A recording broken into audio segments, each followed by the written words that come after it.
It saddens me to turn over my badge to you. Dan White ended his 4-year fireman's career because the city attorney ruled he couldn't be a fireman and a supervisor at the same time. Don't forget, we'll be coming up for our budget. Yes, I'll be there. In leaving the San Francisco Fire Department, Dan White is leaving quite a family tradition. His father was a San Francisco fireman. His stepfather is a fireman. So is his father-in-law. And his 2 brothers are trying to become San Francisco firemen. Send me my last check. Send me your last check, Dan White. You should have the At his old firehouse, Dan White picked up his last paycheck and cleaned out his locker. His fireman's salary was $18,000 a year. Supervisors make only half that. But with his wife's teacher's salary, he figures they'll get by. If the perpetrators are white, print it. If the perpetrators are black, print it. If they're Chinese, print it.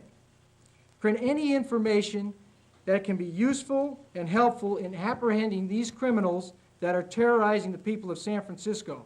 If there's a certain ethnic group in this city, or a couple of ethnic groups in this city, that are causing these problems, you see, that has to be stated, and it has to be dealt with. You're not, as far as a reflection, saying all blacks are bad, or all Chinese, or all white are bad.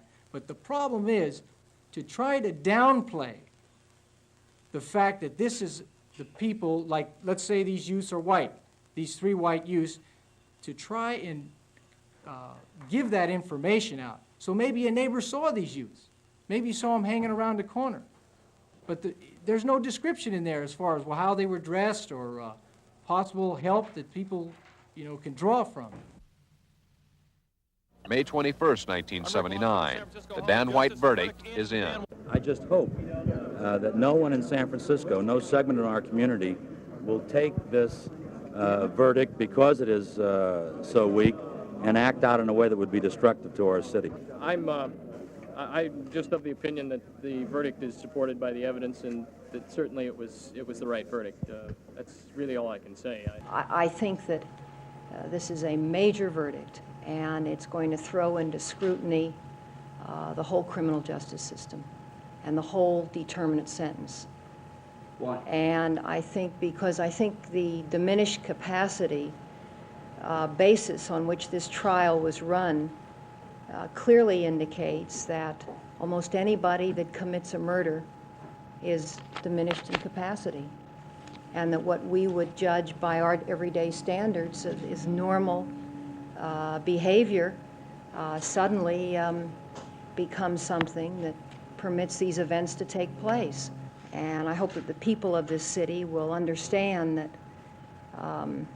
Dan White will be punished. Nobody could commit those acts and not be punished. It's not a time for really joy or anything like that. It's a time just to kind of heal all the wounds and move on. One of the psychiatrists in the trial said that he was afraid that Dan White might commit suicide with his guilt. Are you still fearful of that? Yeah, I think that's a real possibility.